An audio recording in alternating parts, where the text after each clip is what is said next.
नमस्कार, मैं हूं श्रीकांत प्रजापति और आप मेरे साथ देख रहे हैं बीसीसी न्यूज। आई खबरों में बढ़ने से पहले डालते हैं सुर्खियों पर एक नजर।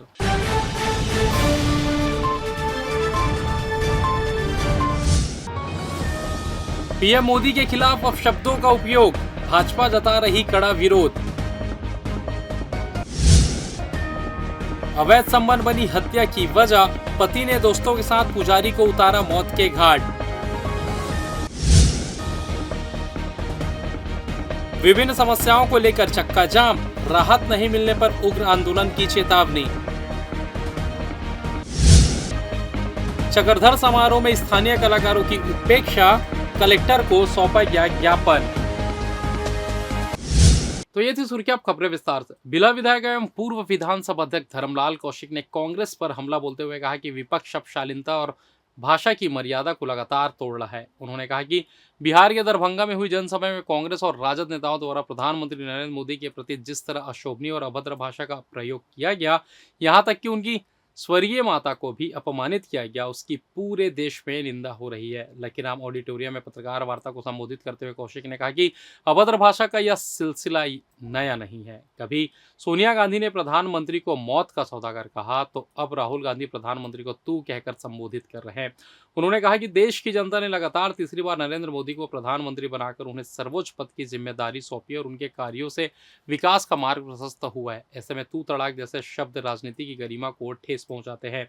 श्री कौशिक ने आरोप लगाया कि कांग्रेस और विपक्षी दल केवल मोदी विरोध करते करते अब देश और उसकी संस्थाओं के विरोध में खड़े हो गए। उन्होंने कहा कि सेना, न्यायालय और चुनाव आयोग जैसी संवैधानिक संस्थाओं पर लगातार सवाल खड़े करना कांग्रेस की आदत बन चुकी है, जिससे देश में अविश्वास और अराजकता का वातावरण फैल रहा है। उन्होंने कहा कि प्रधानमंत्री मोदी ने स्वच्छ और पारदर्शी राजनीति का परिचय दिया है, जिसकी कल्पना कांग्रेस कभी भी नहीं कर सकती, जबकि कांग्रेस आने वाली पीढ़ी को अपशब्दों और अव्यवहारिक राजनीति का गलत संदेश दे रही है। पत्रकार वार्ता में अक्षय ऊर्जा अभियान के अध्यक्ष भूपेंद्र सवन्नी, भाजपा जिला अध्यक्ष मोहित जायसवाल, दीपक सिंह, जिला कोषाध्यक्ष गुलशन ऋषि और अन्य पदाधिकारी उपस्थित रहे।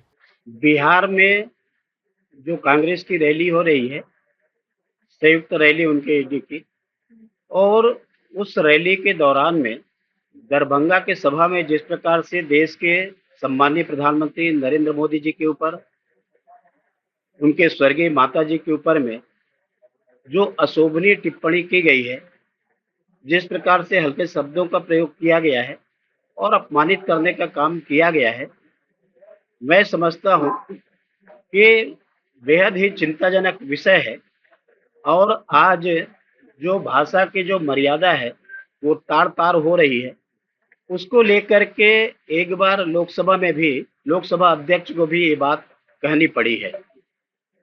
और इसी प्रकार से पार्लियामेंट के अंदर में जिस प्रकार से कांग्रेस के सांसदों के द्वारा बेल में जाकर के चोर-चोर का जो लगातार नारे लगा रहे थे और अपमानित करने का काम उनके द्वारा किया गया। ये एक बार नहीं, इसी प्रकार से केवल प्रधानमंत्री जी के ऊपर नहीं, माँ के ऊपर नहीं, बल्कि जो देश के संवैधानिक संस्था है, उनको भी अपमानित करने का काम कांग्रेस के द्वारा और उनके नेता के द्वारा, राहुल गांधी के द्वारा लगातार किया जा रहा है। और जो सेना के प्रमुख है, उसको सड़क का गुंडा का दर्जा दिया गया। इसके साथ में उन्होंने ईवीएम मशीन को चोर कहा, उन्होंने प्रधानमंत्री जी को चोर कहा, उन्होंने सीबीआई को चोर कहा, उन्होंने चुनाव आयोग को चोर कहा, उन्होंने ईडी को चोर कहा, उन्होंने सुप्रीम कोर्ट के निर्णय के खिलाफ में जो टिप्पणी किया, एक प्रकार से लगातार संवैधानिक जो मर्यादा है, उस मर्यादा को भूल करके लगातार कांग्रेस नीचे जा रही है। युक्ति उत्करण को लेकर हाईकोर्ट के निर्देशों के परिपालन में लापरवाही बरतने वाले कनिष्ठ लेखा परीक्षक हेमंत शर्मा को भारी पड़ गया। जहां हाईकोर्ट के द्वारा दिए गए निर्धारित समय सीमा में प्रकरण के निराकरण नहीं होने के बाद अवमानना की स्थिति निर्मित हुई, जिसके बाद तत्कालीन डीओ विजय टांडे ने कनिष्ठ लेखा परीक्षक हेमंत शर्मा को निलंबित कर दिया है। मिली जानकारी के अनुसार शासकीय उच्चतर माध्यमिक विद्यालय करगी कला विकासखंड कोटा में पदस्थ व्याख्याता मंजू श्री बर्मन ने के द्वारा प्रस्तुत आवेदन दिनांक 26/5/2025 और 7 जुलाई 2025 को जिला कार्यालय में बिलासपुर में अपना आवेदन प्रस्तुत किया था, जिसमें उन्होंने स्वैच्छिक असहमति और माननीय उच्च न्यायालय छत्तीसगढ़ बिलासपुर के आदेश के आलोक में युक्तियुक्तकरण सूची में नाम सम्मिलित किए जाने हेतु विनम्र आवेदन प्रस्तुत किया गया था, जिसमें आवेदिका ने स्पष्ट किया कि उनके द्वारा लंबित आवेदन पर आदेश की प्रति प्राप्त होने के 4 सप्ताह के भीतर निर्णय लिया जाए। आदेश की प्रति संलग्न कर कार्यालय को प्रस्तुत की गई थी, जिस पर नियमानुसार निर्णय लिया जाकर आवेदन निराकृत किया जाना था। इधर हाईकोर्ट के द्वारा पारित आदेशानुसार आवेदिका का आवेदन को समय पर आपके द्वारा निराकृत नहीं किए जाने की स्थिति में अवमानना की स्थिति निर्मित हुई है। सूत्रों की माने तो इस मामले में हाईकोर्ट ने जिला कलेक्टर सहित तत्कालीन डीओ को तलब किया, जहां उक्त मामले में कनिष्ठ लेखा परीक्षक हेमंत शर्मा को इसका जिम्मेदार ठहराया गया। मामले में अपने पदीय दायित्वों का निष्ठापूर्वक पालन नहीं करने, सौंपे गए दायित्व के प्रति लापरवाही, स्वेच्छाचारिता और गैर जिम्मेदाराना को प्रदर्शित करने वाले हेमंत शर्मा को छत्तीसगढ़ सिविल सेवल आचरण नियम 1965 के नियम 3 के विपरीत होने के कारण डीओ विजय टांडे ने तत्काल प्रभाव से निलंबित कर दिया है। वहीं उसे विकासखंड बिला में अटैच किया गया है। दक्षिण पूर्व मध्य रेलवे ने यात्रियों को राहत देते हुए छोटे स्टेशनों पर एक्सप्रेस ट्रेनों का ठहराव बहाल कर दिया है। लंबे समय से सुविधा की मांग की जा रही थी। कोरोना काल में बंद हुए इन ठहराव को अब लगभग 4 साल बाद फिर से शुरू किया जा रहा है। रेलवे प्रशासन ने जानकारी दी कि जोन की कुल 52 ट्रेनों को नए स्टॉपेज की अनुमति दी गई है, जिनमें से 33 ठहराव छत्तीसगढ़ के स्टेशनों पर होंगे। अकेले बिलासपुर जिले के छोटे स्टेशनों को 22 ट्रेनों का स्टॉपेज मिला है। नए आदेश के अनुसार अब यात्री अपने नजदीकी छोटे स्टेशनों से भी लंबी दूरी की एक्सप्रेस ट्रेनों में सफर कर सकेंगे। ब्रिजराजनगर, भिलपहाड़, मूल मरोरा, धुर्वासिन और बेला टोला जैसे स्टेशनों पर प्रमुख ट्रेनों का ठहराव बहाल कर दिया गया है। रेलवे का मानना है कि इस फैसले से छोटे कस्बों और गांवों के लोगों को सीधा फायदा मिलेगा और उन्हें बड़ी संख्या में नजदीकी स्टेशनों से ही यात्रा की सुविधा उपलब्ध हो सकेगी। रेलवे अधिकारियों का कहना है कि यह कदम यात्रियों की सुविधा और लंबे समय से चले आ रही उनकी मांगों को ध्यान में रखते हुए उठाया गया है। छोटे स्टेशनों पर ट्रेनों का ठहराव शुरू होने से अब यात्रियों को बड़े स्टेशनों तक भटकना नहीं पड़ेगा और उनकी यात्रा और भी आसान हो जाएगी। बिलासपुर रेलवे नॉर्थ इंस्टीट्यूट में आयोजित थांग ता भारतीय मार्शल आर्ट की 5वीं राज्य स्तरीय 2 दिवसीय प्रतियोगिता का रविवार को समापन किया गया। इस प्रतियोगिता में छत्तीसगढ़ के विभिन्न जिलों से आए 100 से अधिक खिलाड़ियों ने भाग लिया और अपनी प्रतिभा का बेहतरीन प्रदर्शन किया। प्रतियोगिता का उद्देश्य भारतीय पारंपरिक मार्शल आर्ट थांग ता को प्रोत्साहित करना और युवाओं को इस विधा में आगे बढ़ाने का अवसर देना था। प्रतियोगिता के समापन अवसर पर आयोजित सम्मान समारोह में बिलासपुर टीम को ओवरऑल चैंपियन घोषित किया गया। बिलासपुर के खिलाड़ियों ने सभी वर्गों में उत्कृष्ट प्रदर्शन करते हुए सर्वाधिक पदक जीते। वहीं दुर्ग जिले ने दूसरा स्थान हासिल किया, जिसने भी कई मुकाबलों में कड़ा संघर्ष किया और शानदार खेल भावना दिखाई। अन्य जिलों के खिलाड़ियों ने भी प्रतियोगिता में भाग लिया और सराहनीय प्रदर्शन किया। आयोजन स्थल पर 2 दिनों तक खेल का रोमांच बना रहा। दर्शकों की भीड़, खिलाड़ियों का उत्साह और निर्णायकों की सख्त निगरानी ने प्रतियोगिता को सफल बनाने में अहम भूमिका निभाई। सभी मुकाबले नियमों के अनुसार निष्पक्ष रूप से संपन्न किए गए। खिलाड़ियों के लिए यह प्रतियोगिता सीखने और खुद को निखारने का एक बेहतर अवसर साबित हुआ। प्रतियोगिता के पहले दिन बिलासपुर महापौर पूजा विधानी मुख्य अतिथि के तौर पर शामिल हुए और बच्चों का उत्साहवर्धन किया। साथ ही उन्होंने अपने उद्बोधन में कहा कि थांग ता जैसे खेल को आगे बढ़ाने के लिए शासन की ओर से पहल की जाएगी, ताकि ज़्यादा से ज़्यादा बच्चे इस खेल में आगे बढ़े और जिले, प्रदेश और देश का नाम रोशन करें। वहीं समापन समारोह में सामाजिक कार्यकर्ता पंकज गुप्ता, अख्तर अली और भाजपा नेता सन्नी केसरी शामिल हुए। अतिथियों ने विजेता और उपविजेता टीमों को ट्रॉफी और मेडल प्रदान किए। इस प्रतियोगिता के सफल आयोजन से यह स्पष्ट है कि राज्य में थांग ता जैसे पारंपरिक खेलों के प्रति रुचि बढ़ रही है। भागियों में भी इस मार्शल आर्ट के प्रति गहरी समझ और समर्पण देखने को मिला। आयोजन समिति ने आश्वासन दिया कि आने वाले वर्षों में इसे और बड़े स्तर पर आयोजित किया जाएगा, जिससे राज्य के खिलाड़ी राष्ट्रीय और अंतर्राष्ट्रीय स्तर पर अपनी पहचान बना सके। बच्चों को आगे बढ़ाने के लिए थांगना 5वीं राज्य स्तरीय मार्शल आर्ट जो प्रतियोगिता हुई है, तो कहीं न कहीं ये बच्चों को आगे बढ़ाने के लिए घनश्याम जी ने जो प्रयास किया है, हम सब मिलकर एक सफल हुआ। तो इसके लिए हम सभी बच्चों से ताकि भविष्य में यहाँ के बच्चे जो पहले जिले का, फिर राज्य का, फिर देश का नाम रोशन करें, ये शुभकामनाएं देते हैं। बच्चों का जो उत्साह है देखते ही बन रहा था। यहाँ पर छोटे छोटे बच्चे लोग थांग ता मार्शल आर्ट में बहुत ही अच्छा प्रदर्शन कर रहे थे और बिल्कुल जो अभी फिट इंडिया का जो एक आयोजन भारत सरकार की ओर से चल रहा है, उसमें भी थांग ता शामिल हुआ है और आने वाले समय में बिल्कुल इसका बहुत अच्छा भविष्य दिख रहा है इस खेल का। और मैं घनश्याम जो यहाँ पे जिन्होंने अभी ऑर्गेनाइज किया है, मैं उसको थैंक्स बोलना चाहूँगा कि ये जो ऑर्गेनाइज अभी कराए हैं उसको आगे चल के और वृहद रूप दें और नेशनल जो लेवल पे यहाँ पर आयोजन कराएं। कि सबसे पहले तो जो ये 5th यहाँ पर कंपटीशन कराया गया, इस एडिशन के लिए पूरे बिलासपुर के छत्तीसगढ़ की जो थांग ता संघ है उसको मैं बहुत बहुत बधाई देना चाहूँगा। इसके बाद छत्तीसगढ़ में स्पोर्टिंग कल्चर जो कि अभी फिलहाल एक ऐसे पोजीशन पे नहीं है जहाँ से हम स्पोर्ट्स को बहुत अच्छा देख पाते हैं। डेफिनेटली इंफ्रास्ट्रक्चर की कमी है, तो सबसे पहले हमें अधोसंरचना के ऊपर काम करना चाहिए। स्टेडियम्स कुछ बनाए गए हैं फिलहाल, लेकिन उसमें भी फैसिलिटीज़ की कुछ इश्यूज़ हैं। तो गवर्नमेंट और सब जगह से मैं चाहूँगा कि वो एक तरफ आए इसके लिए और इंफ्रास्ट्रक्चर के लिए सबसे पहले काम करें। बच्चों का तो काफ़ी बड़ा उत्साह है और बहुत सारे बच्चे बाहर से भी आकर यहाँ पर पार्टिसिपेट किए और इनसे ही खेल बनता है और बच्चों के बिना खेल अधूरा ही है। तो डेफिनेटली ये काफ़ी उत्साहित हैं और ऐसे बच्चों को जो यहाँ पर उत्साहित होकर खेल पा रहे हैं उनको एक बेहतर मंच प्रदान करना चाहिए और बड़े लेवल पे हम ले जा पाए, उसके लिए भी सहयोग की बिल्कुल यहाँ से गुहार है मेरे तरफ से। और जो भी हो पाता है हमको जो इनके बच्चों के पेरेंट्स हैं उनसे भी मैं कहना चाहूँगा कि आप अपने बच्चों को और बेहतर अवसर के लिए आगे लेकर आएँ और सरकार से भी होगा कि इन बच्चों को उनकी प्रतिभाओं का सही महत्व तक पहुँचा पाए। तो गौरहा परिवार के तत्वाधान में रविवार को तीज मिलन समारोह सरकंडा स्थित अशोक वाटिका में आयोजित किया गया, जिसमें 11 गांव के गौरहा परिवार के सदस्य सहित बड़ी संख्या में समाज के आम और खास पहुंचे थे। कार्यक्रम की अध्यक्ष दिनेश गौरहा द्वारा की गई, जिनके सानिध्य में बच्चे बड़े सांस्कृतिक कार्यक्रम की प्रस्तुति दी गई। वैसे तो तीज के त्योहार पर भी थोड़ी बहुत आधुनिकता की मार पड़ गई है, लेकिन आधुनिकता ने उनके इस उत्साह में कोई भी कमी नहीं की है।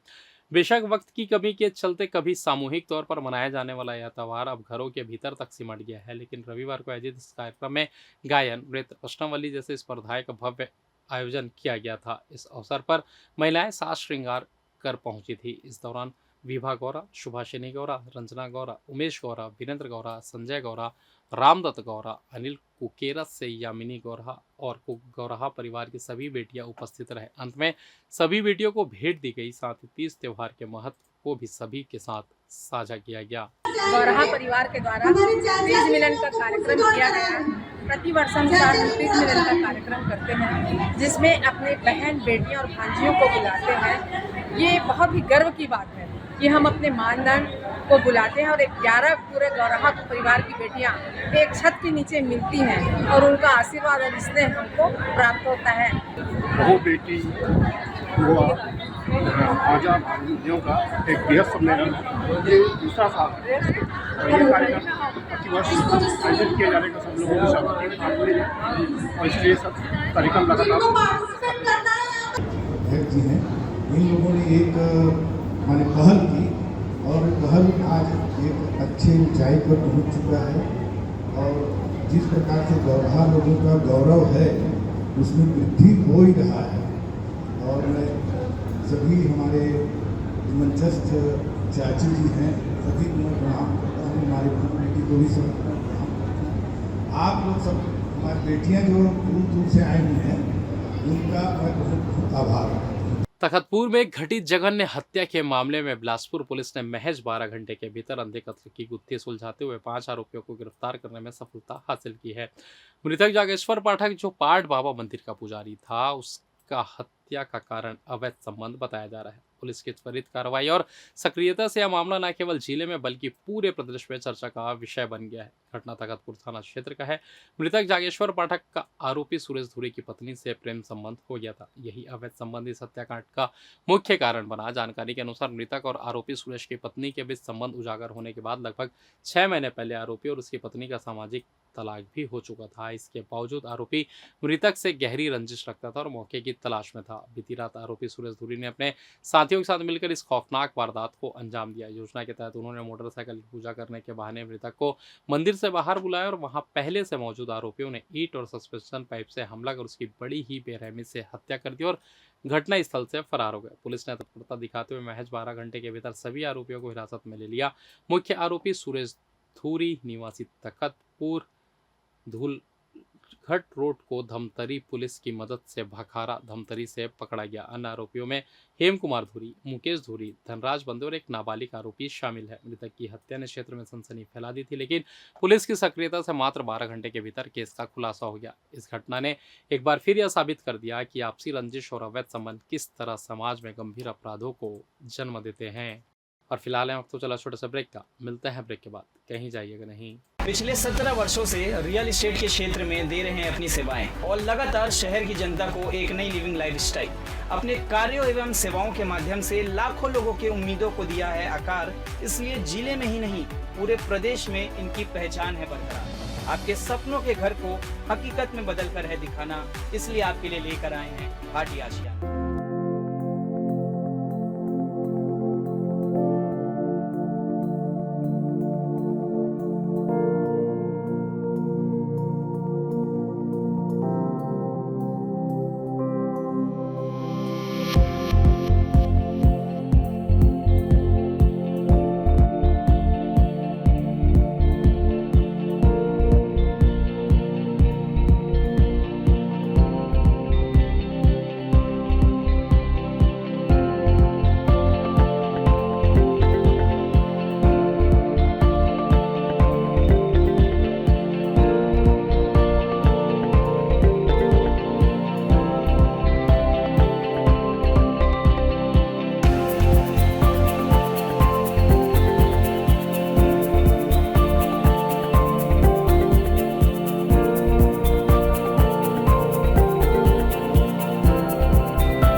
और ब्रेक के बाद आप सभी का स्वागत है। ये बढ़ते अगली खबर की ओर।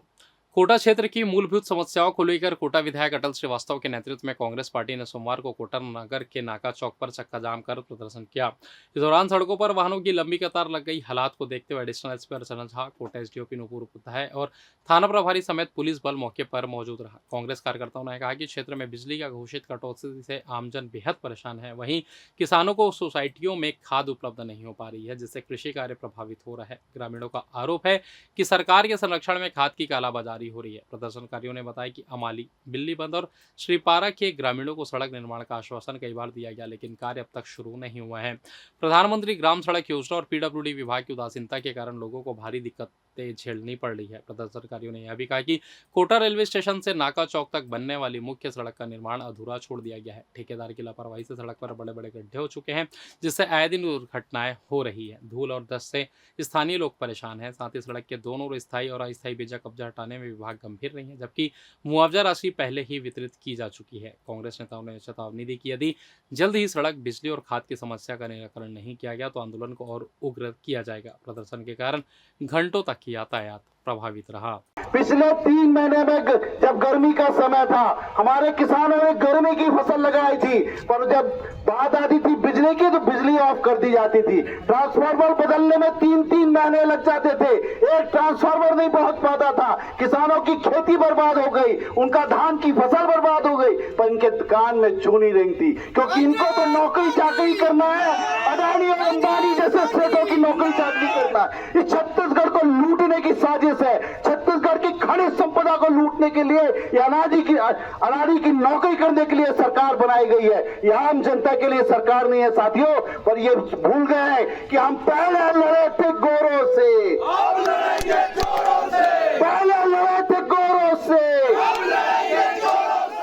रायगढ़ में जारी 40वें चक्रधर समारोह के तहत रविवार से कबड्डी प्रतियोगिता का शुभारंभ हुआ। मोती महल परिसर में शुरू हुई यह प्रतियोगिता 3 दिनों तक चलेगी, जिसमें बालक और बालिका वर्ग की कुल 21 टीमें हिस्सा ले रही है। चक्रधर समारोह के अंतर्गत स्थानीय खेल प्रतिभाओं को प्रोत्साहन देने के उद्देश्य से कबड्डी प्रतियोगिता का आयोजन किया जा रहा है। शुभारंभ अवसर पर महापौर जीवर्धन चौहान, सभापति डिग्री लाल साहू, पार्षदगण, अधिकारी, कर्मचारी सहित अनेक गणमान्य नागरिक मौजूद रहे। प्रतियोगिता में बालक वर्ग की 12 टीमें और बालिका वर्ग की 9 टीमें शामिल है। 3 दिनों तक खिलाड़ी दमखम और कौशल का प्रदर्शन करेंगे। बालक वर्ग में चक्रधर क्लब, पुसौर, घरघोड़ा, रायगढ़, बरमकेला, धर्मजयगढ़, जिंदल खरसिया, नगर निगम रायगढ़, तमनार, सारंगढ़ और लैलूंगा की टीमें उतरी हैं। वहीं बालिका वर्ग में रायगढ़, जिंदल फाउंडेशन रायगढ़, पुसौर, खरसिया, अडानी फाउंडेशन लैलूंगा, धर्मजयगढ़, घरघोड़ा और जिंदल फाउंडेशन तमनार की टीमें मुकाबला कर रही हैं। 2 सितंबर तक रोजाना शाम 4 बजे से होने वाले इस मुकाबले में दर्शकों को रोमांच देखने को मिलेगा। प्रतियोगिता चक्रधर समारोह की सांस्कृतिक और खेल भावना दोनों को नई ऊंचाई दे रही है। एक संगीत भजन के साथ साथ राजा चक्रधर सिंह जो कबड्डी के भी प्रेमी थे, कुश्ती के भी प्रेमी थे और उनका संगीत के प्रेमी, ये सभी को लेकर के कार्यक्रम जो है गणेश चतुर्थी जब होता है उस दिन से लेकर के अनंत चतुर्दशी तक मनाया जाता है। उस कार्यक्रम में विविध कार्यक्रम होते हैं जिसमें एक कबड्डी का भी आयोजन होता है। 21 प्रतिभागी बॉयज एवं गर्ल्स जो उसमें भाग ले रहे हैं उनका कबड्डी का कार्यक्रम कल से शुरुआत किया गया है। जो एक राजा चक्रधर सिंह के जो उनका एक स्वप्न था, उनका जो एक उनका स्वप्न के साथ साथ वो जो उस कार्यक्रम को पसंद करते थे, वो कार्यक्रम आज होने जा रहा है। छत्तीसगढ़ में आंगनबाड़ी कार्यकर्ता 1 दिवसीय जिला स्तरीय हड़ताल पर रही। रायगढ़ में कार्यकर्ताओं ने रैली निकालकर कलेक्टर को ज्ञापन सौंपकर सरकार से 8 सूत्रीय मांग पूरी करने की अपील की। शहीद कर्नल विप्लव त्रिपाठी स्टेडियम में सुबह 11:30 बजे आंगनबाड़ी कार्यकर्ता और सहायिकाएं बड़ी संख्या में एकत्रित हुई। जिला अध्यक्ष अनिता नायक के नेतृत्व में कार्यकर्ताओं ने शहर के मुख्य मार्ग से रैली निकाली और बारिश में भीगते हुए कलेक्ट्रेट पहुंची। यहाँ उन्होंने प्रधानमंत्री और मुख्यमंत्री के नाम ज्ञापन सौंपकर अपनी मांगे रखी। आंगनबाड़ी कार्यकर्ताओं ने कहा कि 2 अक्टूबर 1975 को आंगनबाड़ी केंद्र खोला गया था और जब यहाँ 50 वर्ष पूरा करने जा रहा है, लेकिन अभी तक उन्हें शासकीय कर्मचारी का दर्जा नहीं मिला है। उन्होंने मांग की कि पंचायत और शिक्षा कर्मचारियों की तरह आंगनबाड़ी कार्यकर्ताओं को भी शासकीय कर्मचारी घोषित किया जाए। जब तक यह दर्जा नहीं मिलता तब तक कार्यकर्ताओं को 26,000 और सहायिकाओं को 22,000 मानदेय नहीं दिया जाए। साथ ही सुपरवाइजर के रिक्त पदों पर प्रमोशन और सहायिकाओं को बिना शर्त कार्यकर्ता बनाने की व्यवस्था की जाए। कार्यकर्ताओं ने हाल ही में बिना कारण बर्खास्त की गई आंगनबाड़ी कार्यकर्ताओं को पुनः बहाल करने की भी मांग की। उन्होंने सरकार से मांग की है कि उनकी सभी मांगों पर विचार कर यथाशीघ्र पूर्ण करें। मांगे पूरी नहीं होने पर मजबूरन हम आगे बड़े आंदोलन के लिए बाध्य रहेंगे। हम लोग आज जो 1 दिवसीय हड़ताल यहाँ पर जिला स्तरीय कर रहे हैं, पूरे प्रदेश में कर रहे हैं और हमारी मुख्य मांगे हैं माननीय प्रधानमंत्री और माननीय मुख्यमंत्री जी से कि आंगनबाड़ी कार्यकर्ताओं का जो नियुक्ति है और आंगनबाड़ी केंद्र जो है 2 अक्टूबर 1975 को खुला था, क्योंकि 50 वर्ष पूरे होने को जा रहे हैं, अभी तक हमको शासकीय कर्मचारी घोषित नहीं किया गया है। तो हमारी शासन से मांग है कि आंगनबाड़ी कार्यकर्ताओं को पंचायत कर्मी, शिक्षा कर्मी की तरह हमको भी शासकीय कर्मचारी घोषित किया जाए और आंगनबाड़ी कार्यकर्ताओं को कलेक्टर दर में मानदेय दिया जाए। शासकीय कर्मचारी घोषित नहीं करते तक आंगनबाड़ी कार्यकर्ता को 26,000 और सहायिका को 22,000 रुपया दिया जाए। कार्यकर्ताओं को सुपरवाइजरों के रिक्त पदों पर 98-99 की तरह प्रमोशन दिया जाए। सहायिकाओं को बिना शर्त का कार्यकर्ताओं में प्रमोशन दिया जाए। इस प्रकार हमारी 8 मांगे हैं और एक और जो विशेष मांग है हमने आज 2 ज्ञापन दिया है। उसमें एक है जो हमारे छत्तीसगढ़ की बहनों को, हमारे प्रांतीय सचिव को और सारंगढ़ के कार्यकर्ता को, महेश्वरी को और एक कल्पना जी हैं, तीनों को बिना कारण से सेवा से समाप्त किया गया है, बर्खास्त किया गया है। उनको तत्काल लिया जाए, शासन से हमारा निवेदन है। क्योंकि आंगनबाड़ी कार्यकर्ताएं जमीनी स्तर पर काम कर रही हैं, अगर छोटी मोटी गलती हो जाती है तो उसे माफ करके पुनः उनको सेवा में लिया जाए। अगर आप लोगों की मांग पूरी होती है, आगे आप लोगों को क्या रूप रहेगा? अगर हमारी मांगे पूरी नहीं होती 18 तारीख तक, तो हमारी हड़ताल जो है प्रांत में 19 तारीख को है, 19 सितंबर को तूता में है। उसके बाद भी अगर मांग पूरी नहीं होती तो हम लोग अनिश्चितकालीन हड़ताल करेंगे। आंगनबाड़ी कार्यकर्ता सहायिका संघ संयुक्त संघ जिला रायगढ़ के द्वारा अपनी मांगों को लेकर के मुझे ज्ञापन सौंपा है। माननीय प्रधानमंत्री के नाम से व माननीय मुख्यमंत्री छत्तीसगढ़ शासन के नाम से ज्ञापन दिया गया है। इनकी प्रमुख मांग है, जिसमें से 8 प्रमुख मांगे हैं और दूसरी मांग इनका है कुछ जो आंगनबाड़ी कार्यकर्ता हैं उनको सीधा सेवा समाप्त किया गया है। इस संबंध में भी उनके द्वारा आवेदन प्रस्तुत किया गया है। मतलब माननीय प्रधानमंत्री, माननीय मुख्यमंत्री और कलेक्टर सर तीनों के नाम से मुझे ज्ञापन सौंपा गया है। इसको हम यथावत माननीय कार्यालय पीएम कार्यालय और सीएम हाउस को। इधर राजधानी रायपुर के तेलीबांधा थाना क्षेत्र स्थित यूको बैंक में देर रात डकैती की कोशिश की गई है। आरोपी बैंक के अंदर गैस कटर और सिलेंडर लेकर घुसे। देर रात राहगीरों ने बैंक से धुआं निकलते देखा तो पुलिस को सूचना दी, लेकिन सायरन सुनकर आरोपी भाग निकले। मौके पर पुलिस बैंक अधिकारियों को बुलाकर बैंक खुलवाया तो तिजोरी वाले कॉर्नर में गैस सिलेंडर और वेल्डिंग मशीन मिली। फिलहाल बैंक मैनेजर की शिकायत पर पुलिस ने जांच शुरू कर दी है। इलाके में लगे सीसीटीवी कैमरों की जांच कर पुलिस आरोपियों का पता लगाने की कोशिश कर रही है। घटनास्थल पर जांच करने पहुंचे पुलिस अधिकारियों ने बताया कि आरोपी खिड़की तोड़कर बैंक के अंदर घुसे थे। बैंक में प्रवेश करने के बाद चोरों ने तिजोरी को वेल्डिंग के सहारे तोड़ने का प्रयास किया। चोरों ने बैंक के अंदर लगे सीसीटीवी कैमरे की केबल को भी काट दिया था। आरोपियों ने बैंक से भागने के लिए खिड़की के पीछे से जंगली रास्ते का इस्तेमाल किया। डॉग स्क्वाड की मदद से आरोपियों को पता लगाने के लिए विवेचना अधिकारी काम कर रहे हैं। पुलिस टीम ने घटनास्थल से सब कुछ सबूत भी जब्त किए हैं। थाना तेलीबंधा स्थित जो कृषक नगर है वहाँ पर स्थित यूको बैंक में शनिवार से छुट्टी के बाद आज खोला गया है, जिसमें पता चला है कि कुछ अज्ञात आरोपियों द्वारा बैंक को जो एरिया है उसमें कटर का यूज़ करके गैस कटर से काटने का प्रयास किया गया है और सीसीटीवी का जो डीवीआर है उसको भी निकाल लिया गया है। उक्त प्रकरण पर मौके पर अभी थाना तेलीबांधा और क्राइम ब्रांच की टीम उपस्थित है और लगातार जो जगह का मुआयना किया जा रहा है और सभी संभावित जितने भी परिस्थिति है उस पर गहन विचार किया जा रहा है। आने वाले समय में प्रकरण के जो अज्ञात आरोपी है उनके खिलाफ अपराध पंजीबद्ध किया जा करके आरोपियों को पतासाजी कर विधिवत गिरफ्तारी कार्रवाई की जाएगी। राजधानी रायपुर में गणपति भगवान के मूल स्वरूप को विकृत करने का मामला अब तूल पकड़ रहा है। धार्मिक भावना आहत करने वालों के ऊपर उचित कार्रवाई कर प्रतिबंध लगाए जाने को लेकर सोमवार को बड़ी संख्या में सर्व हिंदू समाज के लोगों ने एसएसपी रायपुर को ज्ञापन सौंपा। सर्व हिंदू समाज पूरे भारतवर्ष में प्रथम पूज्य गणपति जी की स्थापना कर बड़े ही उल्लास से यह पर्व मनाते आ रहे हैं। रायपुर शहर में बड़े बड़े पंडाल बनाकर भगवान गणपति की पूजा अर्चना की जा रही है, किंतु रायपुर के कुछ पंडालों में गणपति जी के मूल स्वरूप को विकृत कर उन्हें कार्टून, क्यूट एवं अनेक प्रकार के स्वरूप देकर भगवान के मूल स्वरूप को विकृत एवं खंडित कर दिया गया है, जिससे समूचे हिंदू समाज की धार्मिक भावना आहत हो रही है एवं बच्चों एवं युवा वर्ग में हिंदू धर्म के प्रति हास्य का माहौल बन रहा है। भविष्य के लिए बहुत ही कष्टदायक एवं हिंदू धर्म के प्रति भयावह स्थिति उत्पन्न करने का संकेत दे रही है। सर्व हिंदू समाज ने चेतावनी दी है कि गणपति के मूल स्वरूप को परिवर्तित कर उसे हास्य के रूप में पंडालों में स्थापित करने वाले समितियों के ऊपर दंडात्मक कार्रवाई कर ऐसी प्रतिमाओं का त्वरित विसर्जन करवाया जाए, अन्यथा हिंदुओं को उग्र आंदोलन करने के लिए बाध्य होना पड़ेगा, जिसकी जिम्मेदारी पुलिस प्रशासन की होगी। कार्टून की तरह क्यूटनेस का नाम देकर गणपति जी की मूर्ति के साथ खिलवाड़ किया जा रहा है तो जो पूर्णतः गलत है। देखिए, बड़ी दुर्भाग्य की बात है कि हमारे हिंदू संगठन, हमारे हिंदू समाज के लोग ही हमारे देवी देवताओं को अपमानित कर रहे हैं, तो अन्य धर्म की क्या उम्मीद रखेंगे अपन।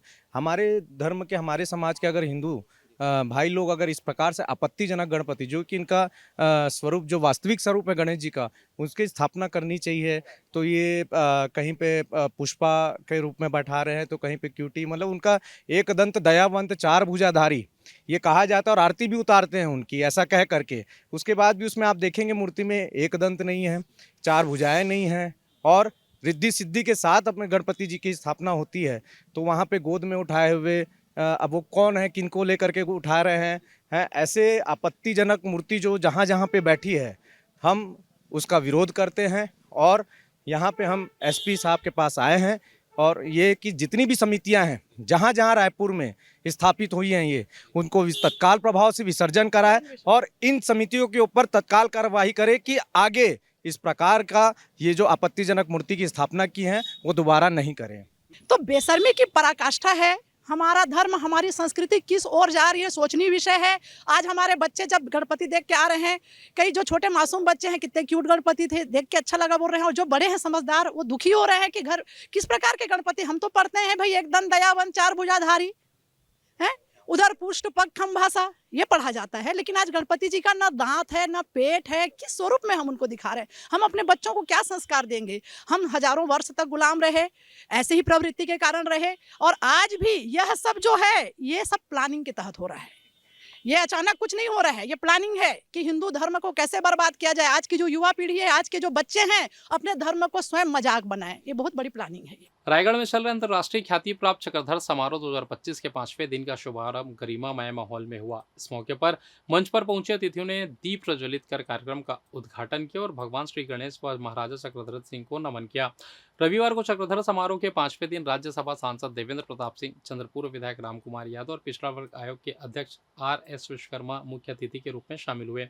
सभी ने संयुक्त रूप से दीप प्रज्वलित कर कार्यक्रम की शुरुआत की। अतिथियों ने कहा कि चक्रधर समारोह ने राष्ट्रीय ही नहीं बल्कि अंतर्राष्ट्रीय स्तर पर भी अपनी अलग पहचान बनाई है। यह आयोजन छत्तीसगढ़ की गौरवशाली सांस्कृतिक धरोहर को संजोने और नृत्य संगीत की परंपरा को आगे बढ़ाने का सशक्त माध्यम है। समारोह में प्रस्तुत लोक और शास्त्रीय कलाओं ने दर्शकों का मन मोह लिया। अतिथियों ने आयोजन समिति के प्रयासों की सराहना करते हुए इसे छत्तीसगढ़ की सांस्कृतिक पहचान का प्रतीक बताया। हमारे राजा चक्रधर जी ने ऐसा हम लोगों के लिए एक संगीत के माध्यम से यादें छोड़ के गई है। जब तक धरती रहेगा तब तक राजा चक्रधर जी को संगीत के माध्यम से उनको याद किया जाएगा। इसलिए कहते हैं लोग तो चले जाते हैं लेकिन यादें छोड़ के चले जाते हैं।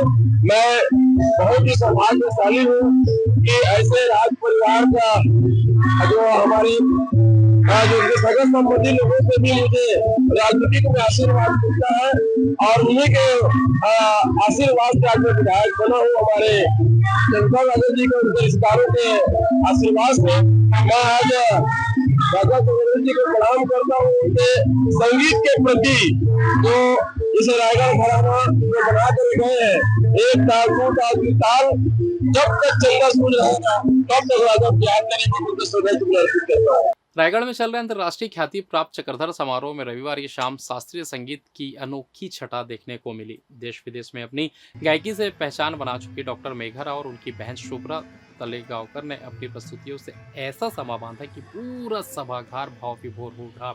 चक्रधर समारोह के मंच पर जब डॉक्टर मेघरा और शुभ्रा तलेगांवकर ने अपनी प्रस्तुति शुरू की तो वातावरण भक्तिमय और सुरमयी हो गया। दोनों बहनों की जुगलबंदी ने श्रोताओं को शास्त्रीय संगीत और भजनों की अद्भुत धारा में डुबो दिया। तालियों की गड़गड़ाहट से सभागार देर तक गूंजता रहा। डॉक्टर मेघा और शुभ्रा तलेगांवकर परिवार की तीसरी पीढ़ी की प्रतिभाशाली कलाकार है। मेघा को प्रारंभिक प्रशिक्षण ग्वालियर घराने के प्रख्यात पंडित रघुनाथ तलेगांवकर से मिला और बाद में पिता पंडित केशव तलेगांवकर एवं माता प्रतिभा तलेगांवकर से उन्नत प्रशिक्षण हासिल हुआ। वहीं शुभ्रा तलेगांवकर आकाशवाणी की चयनित कलाकार है और देश भर के बड़े मंचों पर अपनी प्रस्तुतियां दे चुकी है। बीते 2 दशकों से भारत, चीन, दक्षिण पूर्व एशिया और यूरोप तक शास्त्रीय संगीत की खुशबू बिखेर चुकी इन बहनों की रायगढ़ में प्रस्तुति दर्शकों के लिए यादगार साबित हुई।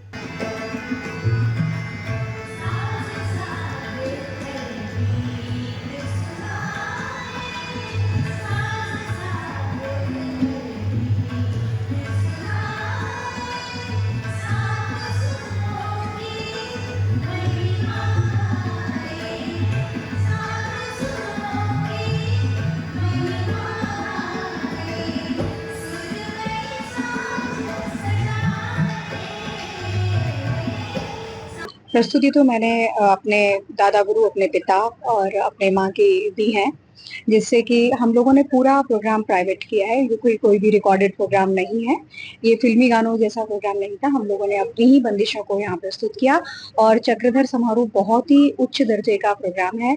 कलाकारों को अच्छा मंच और अच्छे ऑडियंस भी यहाँ मिली, इसके लिए चक्रधर समारोह में आकर बहुत अच्छा लगा। छत्तीसगढ़ में खाद्य संकट और कालाबाजारी के मुद्दे पर आम आदमी पार्टी ने भाजपा सरकार को घेरा है। रायगढ़ में आप कार्यकर्ताओं ने किसानों की समस्याओं को लेकर मुख्यमंत्री के नाम ज्ञापन सौंपा और कहा कि यदि हालात नहीं सुधरे तो प्रदेश भर में बड़ा आंदोलन किया जाएगा।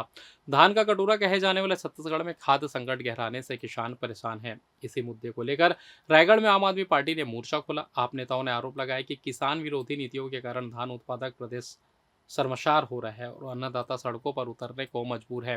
आम आदमी पार्टी ने कहा कि किसानों को जहां 266 रुपए की यूरिया की बोरी 750 रुपए से 1200 रुपए तक खरीदनी पड़ी है, वहीं खाद्य माफिया खुलेआम कालाबाजारी कर रहे और सरकार मुखदर्शक बनी हुई है। आप नेताओं ने इसे भाजपा सरकार का असली किसान विरोधी चेहरा बताया। आपने मांग की कि खाद्य कालाबाजारी पर तुरंत कार्रवाई की जाए, सहकारी समितियों से सीधा किसानों को खाद उपलब्ध कराया जाए और केंद्र से अतिरिक्त खाद की व्यवस्था हो। आगे आप नेताओं ने कहा कि यदि सरकार ने किसानों की समस्याओं पर तुरंत ध्यान नहीं दिया तो पार्टी के निर्देशानुसार प्रदेश भर में बड़ा आंदोलन खड़ा किया जाएगा। किसानों की नाराजगी अब सरकार नजरअंदाज नहीं कर सकती। छत्तीसगढ़ में जो खाद की किल्लत है जो आर्टिफिशियल बनाया गया है, यानी खाद को काला बाजारी करने के लिए इसकी मांग और आपूर्ति में बहुत बड़ी बाधा उत्पन्न की गई है। इसको लेकर आज हम लोग यहाँ पर अपनी बात रख रहे हैं। और देखिए, जो छत्तीसगढ़ धान का कटोरा है, सरकार ने वादा किया था कि हम किसानों की आय को दोगुनी करेंगे, खाद की आपूर्ति सुनिश्चित करेंगे, लेकिन छत्तीसगढ़ जिसकी पहचान ही धान है, जिसकी पहचान ही कृषि है, वहाँ पर यहाँ के जो 80% जो आजीविका है वो किसानी है, खेती है, धान है यहाँ पर। और अभी बारिश हो रही है, अभी खाद के लिए तत्काल उनको खाद की ज़रूरत है। ऐसे समय में खाद की आपूर्ति नहीं करना बहुत बड़ी नाइंसाफ़ी है और छत्तीसगढ़ की जो जनता है, यहाँ के जो किसान हैं, उनके साथ बहुत बड़ी वादा खिलाफ़ी है। आज आम आदमी पार्टी छत्तीसगढ़ प्रदेश रायगढ़ से रुसेन कुमार और अन्य उनके जो पदाधिकारी हैं उनके द्वारा एक ज्ञापन दी गई है, जिसमें उल्लेख किया गया है कि प्रदेश भर में खाद की गंभीर समस्या है और कालाबाजारी हो रही है। तो इस संबंध में गंभीरतापूर्वक कार्रवाई होनी चाहिए, ये ज्ञापन प्राप्त हुई है। इसको हम कलेक्टर साहब के समक्ष रखेंगे और शासन को भी इसको अवगत कराएंगे। रायगढ़ में चल रहे अंतर्राष्ट्रीय ख्याति प्राप्त चक्रधर समारोह पर स्थानीय कलाकारों ने गंभीर आरोप लगाए हैं। उनका कहना है कि आयोजन समिति ने बाहर से बुलाए गए कलाकारों को प्राथमिकता दी, जबकि स्थानीय प्रतिभाओं की उपेक्षा की गई है। इस मामले को लेकर पंजीकृत कलाकारों ने सामूहिक रूप से कलेक्टर को ज्ञापन सौंपा। कलाकारों ने आरोप लगाया कि बाहर से आने वाले कलाकारों के लिए पारिश्रमिक, आवास और भोजन जैसी संपूर्ण व्यवस्थाएं की गई, जबकि स्थानीय कलाकारों को न केवल भुगतान से वंचित रखा गया, बल्कि उन्हें केवल शाम 5 से 6 बजे तक की ही प्रस्तुति देने की अनुमति बाध्यता दी गई। इतना ही नहीं, समाचार पत्र और ब्रोशर में भी उनके नाम शामिल नहीं किए गए। कलाकारों ने इसे रायगढ़ की सांस्कृतिक धरोहर और स्थानीय प्रतिभाओं का अपमान बताया। उन्होंने कहा कि राज्योत्सव जैसे बड़े आयोजनों में स्थानीय कलाकारों को सम्मान मिलता है, लेकिन शहर की पहचान बने चक्रधर समारोह में ही उन्हें हाशिए पर रखना बेहद दुखद है।